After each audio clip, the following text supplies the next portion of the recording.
Piatok, 16. novembra u Ruskim dome u Kocure, tak volaný poetský karavan tohoročnej kostelníkovej jeseni, žiteľom toho našeho mesta predstavil najnovšie vydania novinsko-vydavateľnej ústanovy Ruské slovo. Pripovedky o vojni Agnety Bučko-Paprhaji, zbírku novej poezii Jakima Čapka i Michala Ramača, jak i knižku, ktorá predstavia zborník na písoch o roboti i dielu akademika Juliana Tamáša, ktorú vydal Univerzitet i Filozofský fakultet u Novým Sadze.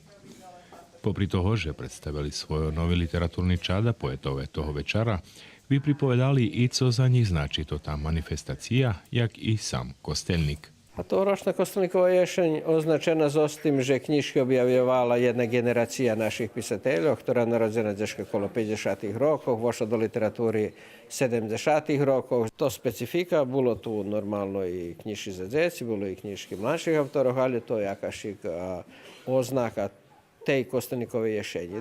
Popri prisutných autoroch, ktorí predstavili vlastné knižky, Irina Hardy-Kovačevič predstavila novú knižku poezii Kapka na koncu nohca Tamari Hrin-Rončevič, ktorá pre opravdané príčiny bola odsutná, a moderátor večera Mikola Šanta prez rozvárku s autorom Michalom Ramačom dopomohnul promovovaniu jeho literatúry.